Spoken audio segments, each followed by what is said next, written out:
Friends, ಇಂಪನ್ YouTube ಚಾನಲಿಗೆ ನಿಮಗೆಲ್ಲ ಸ್ವಾಗತ. ನಾನಿವತ್ತು ಗೋಬಿ ಮಂಚೂರಿ ತೋರಿಸ್ತಾ ಇದ್ದೀನಿ. ಅದಕ್ಕೋಸ್ಕರ ನಾನು ಕ್ಯಾಬೇಜು, ಈರುಳ್ಳಿ ಮತ್ತು ದೊಣ್ಣಮೆಣಸಿನ್ಕಾಯಿ, ಶುಂಠಿ, ಬೆಳ್ಳುಳ್ಳಿ, ಕೊತ್ತಂಬರಿ ಸೊಪ್ಪು ಎಲ್ಲ ಹಚ್ಚಿ ಇಟ್ಕೊಂಡಿದ್ದೀನಿ. ಹಾಗೆ ಶುಂಠಿ ಪೇಸ್ಟ್ ಮತ್ತು ಬೆಳ್ಳುಳ್ಳಿ ಪೇಸ್ಟ್ ತೊಗೊಂಡಿದ್ದೀನಿ. ಅಕ್ಕಿ ಹಿಟ್ಟು, ಮೈದಾ ಹಿಟ್ಟು, ಖಾರದ ಪುಡಿ, ಮೆಣಸು ತೊಗೊಂಡಿದ್ದೀನಿ. ಹಾಗೆ ಮೆಣಸು, ಒಣಮೆಣಸು ಹಾಕಿ ಒಣಮೆಣಸನ್ನು ಹಾಕಿ ಹುರ್ಕೊಳ್ಬೇಕು. ಸಣ್ಣ ಉರಿಯಲ್ಲಿ ಹುರ್ಕೊಳ್ಬೇಕು. ತುಂಬ ಚೆನ್ನಾಗಿರುತ್ತೆ ಗೋಬಿ ಮಂಚೂರಿ. ತುಂಬ ಖಾರ ಮಾಡಿಲ್ಲ ಇದ್ದರೆ ತುಂಬ ತಿನ್ನೋಕ್ಕಾಗತ್ತೆ. ಹಾಗೆಯೇ ಮಕ್ಕಳು ಕೂಡ ಇದನ್ನು ಇಷ್ಟಪಡ್ತಾರೆ. ಸಣ್ಣ ಉರಿಯಲ್ಲಿ ಒಣಮೆಣಸಿನ್ಕಾಯಿನ ಹುರ್ಕೊಳ್ಬೇಕು.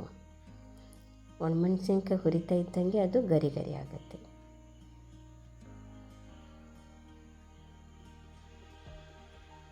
ಒಣಮೆಣಸಿನ್ಕಾಯಿ, ಬೆಳ್ಳುಳ್ಳಿ, ಕಾಳು ಮೆಣಸು, 2 ದಾಲ್ಚಿನ್ನಿ ಹಾಕಬೇಕು. ದಾಲ್ಚಿನ್ನಿ ಹಾಕ್ತಾ ಇದ್ದಂಗೆ ತುಂಬ ಪರಿಮಳ. ಅದಕ್ಕೇ ಟೊಮೆಟೊವನ್ನು ಸಣ್ಣದಾಗಿ ಹೆಚ್ಚಿ ಹಾಕುವಂಥದ್ದು. ಅದನ್ನು ತಿರುವಿಕೊಳ್ಳುವ. ನೋಡಿ, ಮಸಾಲೆ ರೆಡಿಯಾಗಿದೆ, ಪರಿಮಳ ಬರ್ತಾಯಿದೆ. ಹಾಗೆ ಒಂದು ಪಾತ್ರೆಗೆ ಮೈದಾ ಹಿಟ್ಟು ಮತ್ತು ಅಕ್ಕಿ ಹಿಟ್ಟನ್ನು ಹಾಕುವಂಥದ್ದು. ಅಕ್ಕಿ ಹಿಟ್ಟು ಜಾಸ್ತಿ ಹಾಕಿ ಮೈದಾ ಹಿಟ್ಟನ್ನು ಸ್ವಲ್ಪ ಹಾಕುವಂಥದ್ದು.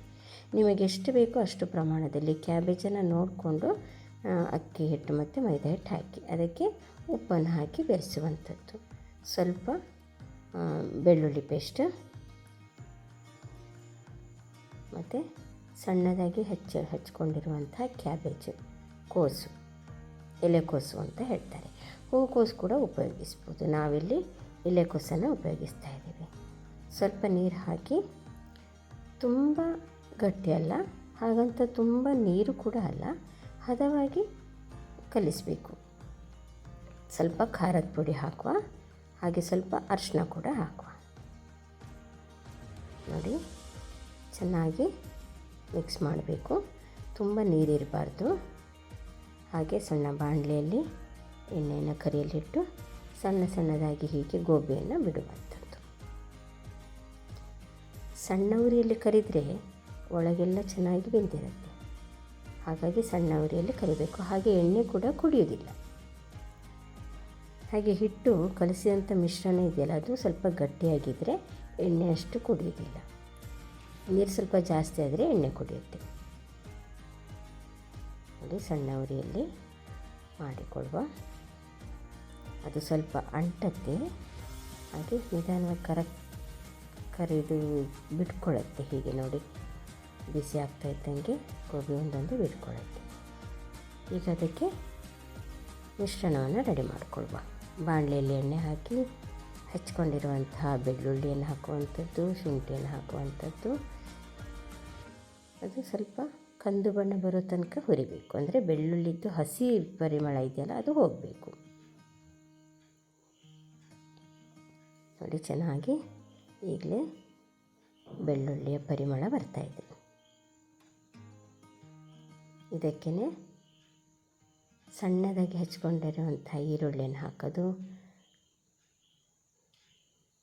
ಅದು ಕೂಡ ಕಂದು ಬಣ್ಣಕ್ಕೆ ಬರೋ ತನಕ ಹುರಿಯುವಂಥದ್ದು.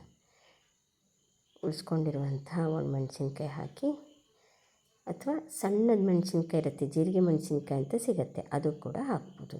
ಹಾಗೆ ದೊಣ್ಣಮೆಣಸಿನ್ಕಾಯಿ ಮತ್ತು ತಿರುವಿಕೊಂಡಂತಹ ಪೇಸ್ಟು ಅದೇ ಬಾಣಲಿಗೆ ಹಾಕಿ ಸಣ್ಣ ಉರಿಯಲ್ಲಿ ಹಸಿ ವಾಸನೆ ಬರೋ ತನಕನೂ ಹುರಿಬೇಕು. ಈಗಲೇ ಪರಿಮಳ ಬರ್ತಾಯಿದೆ.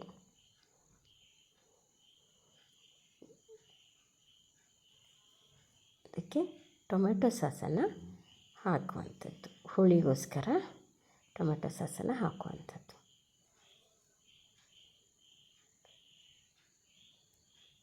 ತುಂಬ ಹುಳಿ ಹಾಕೋದು ಬೇಡ. ಹಾಗೆ ಶುಂಠಿ ಪೇಸ್ಟ್ ಮತ್ತು ಬೆಳ್ಳುಳ್ಳಿ ಪೇಸ್ಟು,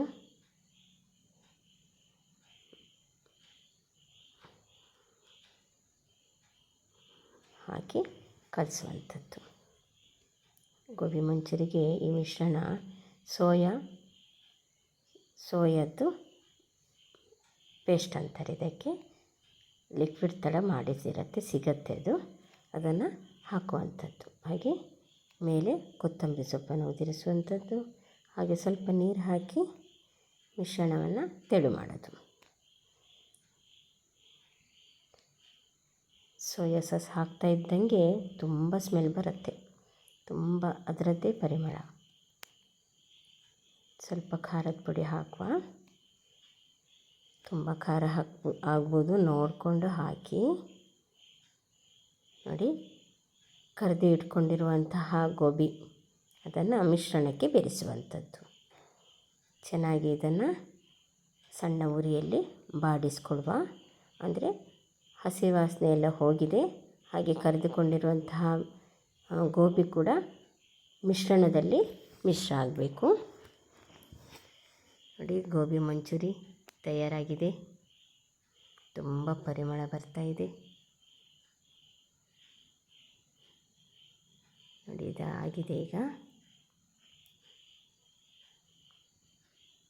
ಮೇಲೆ ಸ್ವಲ್ಪ ಕೊತ್ತಂಬರಿ ಸೊಪ್ಪನ್ನು ಉದುರಿಸುವ, ಮತ್ತು ಸಣ್ಣದಾಗಿ ಹೆಚ್ಚಿಟ್ಕೊಂಡಂಥ ಈರುಳ್ಳಿ ಅದನ್ನು ಹಾಕುವಂಥದ್ದು. ಹಾಕಲೇಬೇಕಂತಲೂ ಇಲ್ಲ, ಒಂದು ಚೆನ್ನಾಗಿ ಕಾಣುತ್ತೆ ಅಂತಲೂ ಇದೆ. ಹಾಗೆ ಸ್ವಲ್ಪ ಪರಿಮಳ ಕೂಡ ಕೊತ್ತಂಬರಿ ಸೊಪ್ಪಿದ್ದು ಬರುತ್ತೆ. ಸ್ವಲ್ಪ ನಿಂಬೆಹಣ್ಣಿದ್ದು ಹನಿ, ತುಂಬ ನಿಂಬೆಹಣ್ಣು ಬೇಡ, ಸ್ವಲ್ಪ ಸಾಕಾಗುತ್ತೆ. ನೋಡಿ, ಗೋಬಿ ಮಂಚೂರಿ ತಯಾರಾಗಿದೆ. ನೀವು ಮನೆಯಲ್ಲಿ ಪ್ರಯತ್ನಿಸಿ, ಹೇಗಿದೆ ಅಂಥೇಳಿ ಕಮೆಂಟ್ ಬಾಕ್ಸಲ್ಲಿ ತಿಳಿಸಿ. ನೋಡಿ, ಗೋಬಿ ಮಂಚೂರಿ. ಧನ್ಯವಾದಗಳು.